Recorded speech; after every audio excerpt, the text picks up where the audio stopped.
As of recording this, yesterday was Free Comic Book Day. I'm going to be reviewing a bunch of the issues that I got, though be advised that I don't have everything. I also won't be covering manga because that really doesn't need any advertising. It's very popular at this point. People know exactly where to start with manga. At the end of the day, the event is supposed to be an advertising campaign, and I feel as though the American comic book industry does need more advertising than manga. That is, if they want to boost their sales. I am going to be a bit more lenient when it comes to these as opposed to other number ones. The first floppy I'm going to be talking about is Absolute Power. Everybody knew this was going to come out, but it wasn't listed for Free Comic Book Day, so I thought they were going to do something a bit more special. But no, it's just the cover that we've known for months. Not that it's a bad cover, it's just a bit underwhelming. And kind of annoying when you take into consideration that they did the exact same thing with Night Terrors. My big problem is that this is a lead-in to an event comic. Some of the harder storylines to follow because they have to do with so many characters. Marvel's also arguably doing the same thing with Blood Hunt, but we'll get into them later because they're also not perfect at all. The characterization for Amanda Waller as the most conniving control freak in the DC universe is done pretty well. And though I do joke around about it, I genuinely like how Clocking was characterized in this comic as well. His excitement when it comes to Waller's plans makes you question whether he's an indentured servant to Task Force X, or someone who just tagged along because he fucks with the Vision. One thing this issue does way better than Night Terrors is explaining the situation as well as the players around it. You get to see a lot of details about Amanda Waller and Failsafe in a more natural way than just reading a Wikipedia summary. Though if you do feel as though you need a Wikipedia summary, it has character descriptions for the main players, Amanda Waller, Failsafe, and Female Brainiac.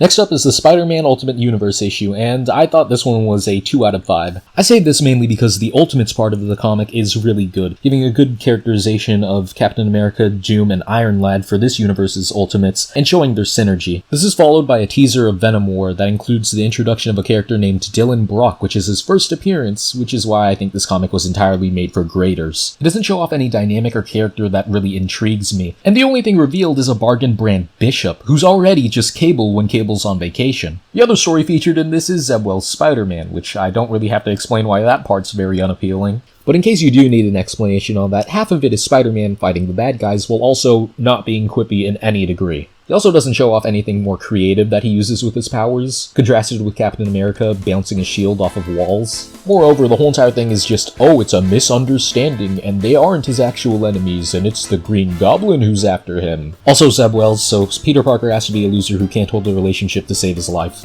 Thankfully, the other comic, Blood Hunt, does do a good job at characterizing Peter Parker. It uses Daredevil effectively by having his other senses be described within an inner monologue, conveying the non-visual atmosphere that the artist won't be able to effectively convey to the audience. The story ends with Blade's daughter fighting off a bunch of vampires, eventually being confronted with the Big D himself, who says he needs her help to save the world. Guess what the D's for, huh? It stands for Dracula! Jake, will you turn that down? You do not need to raise your voice at me! It's a hook without resolution, which, though it is effective for an advertisement, the entire point of Free Comic Book Day is that you have to go to the shop physically, in which case you can just sample the first issue by looking into the pages of it. I feel like if you want to write a comic with the express purpose of getting somebody hooked into the series, you should make it one on a series with a big fuck you number. I feel like my issue with the Spider-Man one isn't just the fact that it wasn't a solid story, but also the fact that it didn't try and catch readers up with the current situations that our heroes are in. This was exacerbated by the fact that the back cover is literally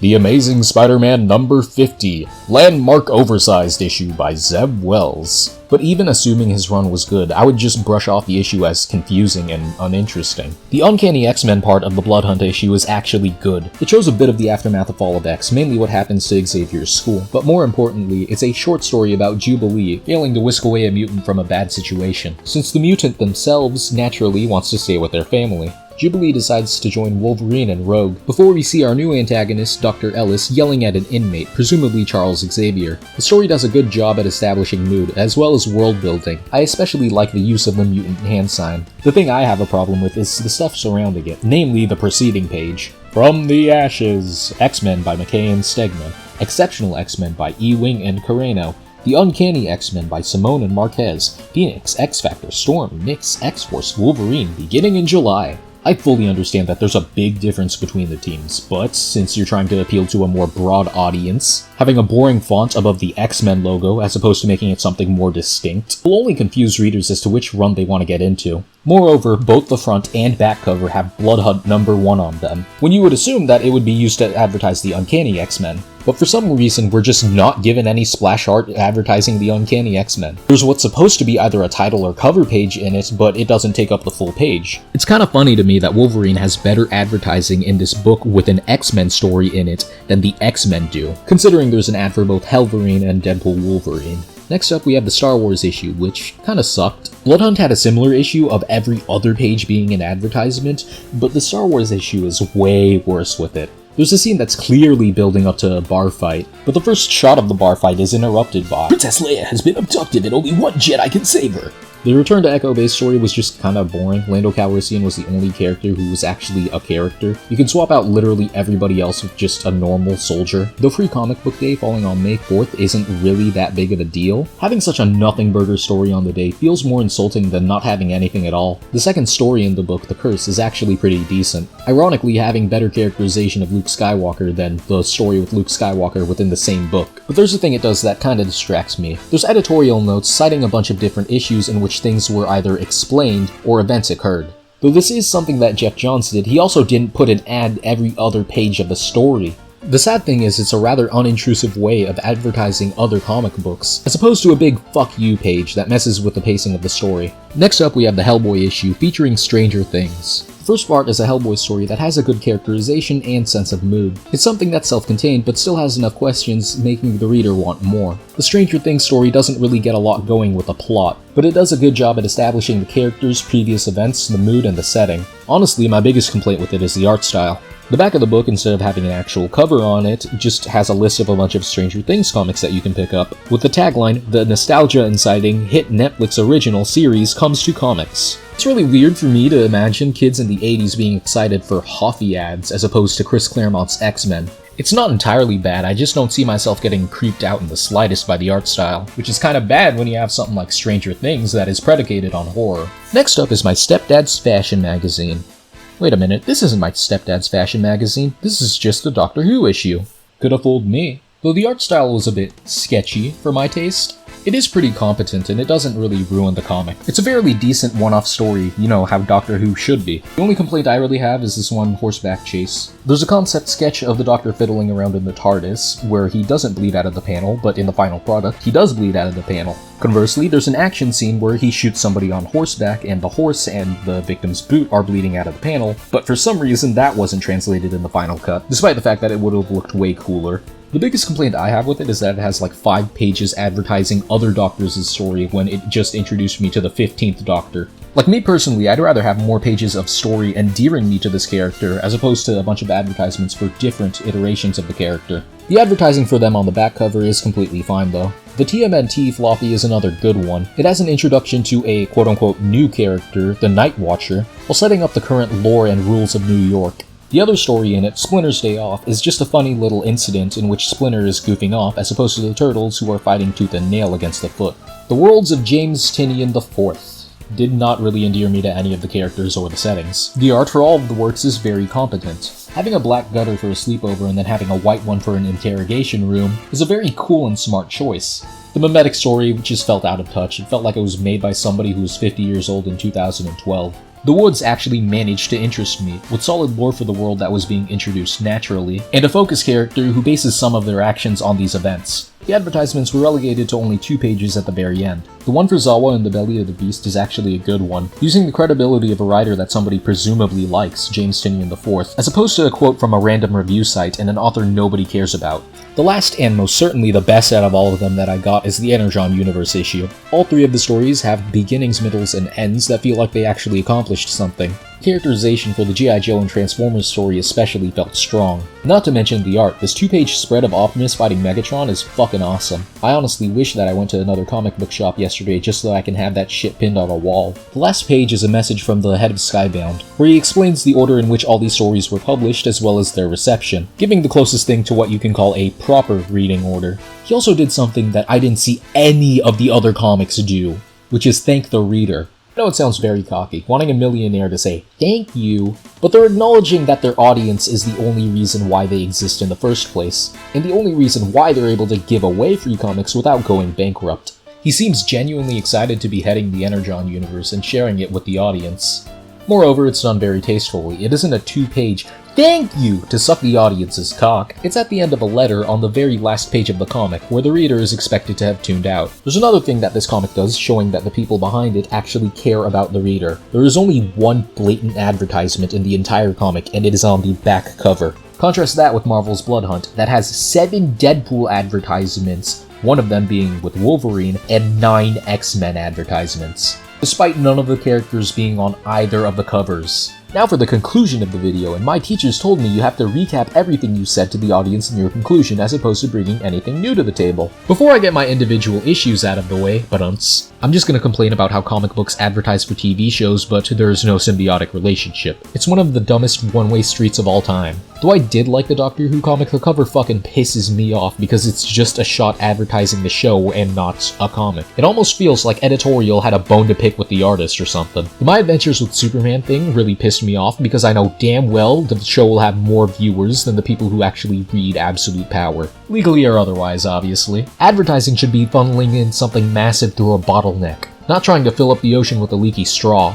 My number 1 is the Energon universe, 100%. There are no questions about this. The only disappointing part is that there's nothing on the back cover except an advertisement, but I'd rather have one advertisement on the back and the entire rest of the book is just story. Number 2 is TMNT. Though I think the whole entire "Who is the Night Watcher" thing is mainly for comic book creators, considering we all but know the character is just Raphael. It has a very good sense of mood, it establishes the mutagen bomb as having affected New York, and explores how it was made different, but most importantly, the Night Watcher kicks ass and I wish that we had a continuation to the 2007 TMNT movie. Moreover, the second story in this issue is one that is very self-contained and goofy, showing respect to the Turtles who turned 40 this year. Number 3 would have to be Absolute Power. Though I dislike that half of the pages are wasted on something other than the story, half of that half is used to catch people up in case they're out of the loop in current events. Do the summaries for Amanda Waller, Female Brainiac, and Zur-En-Arrh take way too much space? 100% yes. But at least they're trying to explain things to the reader in the medium of comics as opposed to having them look up a Wikipedia article, something which would probably lead them to reading other Wikipedia articles about other stories and feeling as though they don't need to read the story and they can only read the summaries and be completely fine, as opposed to enjoying the medium to the fullest. A very close number 4 is Hellboy. It does a very good job at establishing who the character is and what they're about, even giving a reading order for the book, though I did say the Stranger Things story was okay.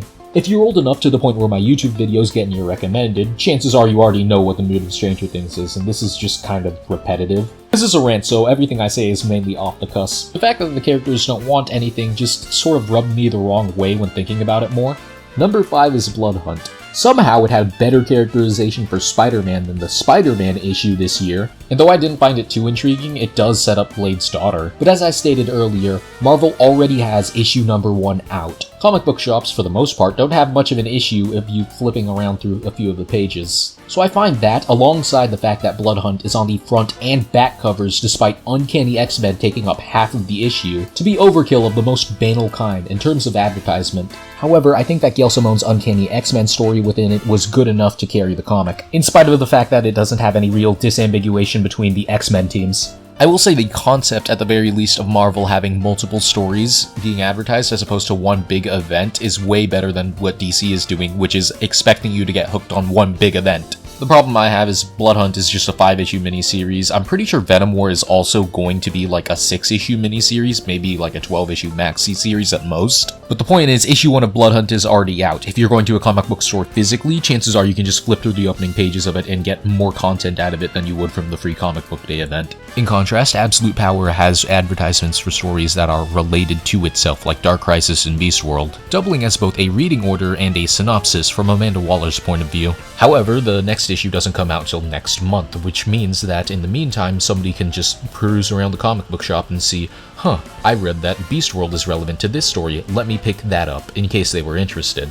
Another thing, and this is a bit more of a personal opinion, I think that every comic during Free Comic Book Day should have a 2-page spread so that you can have one of them framed on the wall and one of them for reading purposes, which incentivizes people to hit up multiple shops within the single day, increasing traffic and hopefully increasing sales. Next up is Doctor Who. I actually think this story is pretty good, but the advertising for it is absolute dog shit. It's more advertising the TV show than it is really advertising a comic centered around the 15th Doctor. It has a reader's guide for the other Doctors, which is a good thing because it makes it more streamlined for modern audiences. The issue is that the story itself isn't about any of these Doctors, so the reading order is just kind of scrapped because you didn't hook them into the character of this iteration of the Doctor.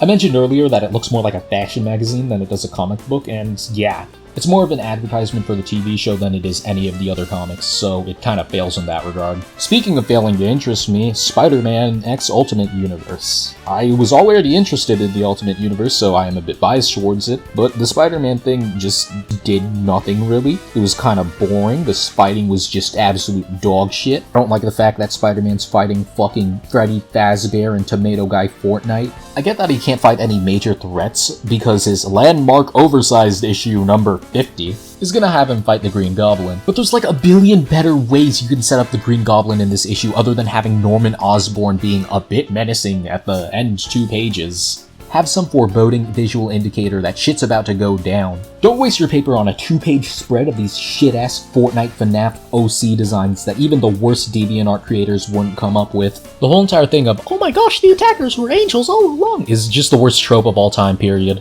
The Venom War thing was entirely for comic book creators because it introduced a new character, but the Ultimates was absolute heat. It does a great job at establishing characters, but it also has the ballsy decision of saying which characters aren't going to be in the series, namely Wolverine, Sentry, and Black Bolt. The page where Captain America fights the bad guys is also really cool. Next on the chopping block is the Worlds of James Tynion IV. I hate to shit on a guy, and I especially hate putting things below the big 2, though I will compliment the visual direction for most of them except for that one, like, stupid internet story. Plots and worlds presented feel like they've been done a billion times in TV shows. And in dead last, at the very least out of the ones that I got from my comic shops, is the Star Wars issue, a third of which was advertisements, another third of it was absolutely boring, and the other third of it was mediocre, but the advertising kind of ruined it by being in every other page, interrupting scenes. Overall, the event is one of the better ones within the past handful of years, though I would have liked it a lot more had I gotten the Conan the Barbarian issue, maybe even the Flash Gordon one. I don't exactly regret going there, unlike the past few other times.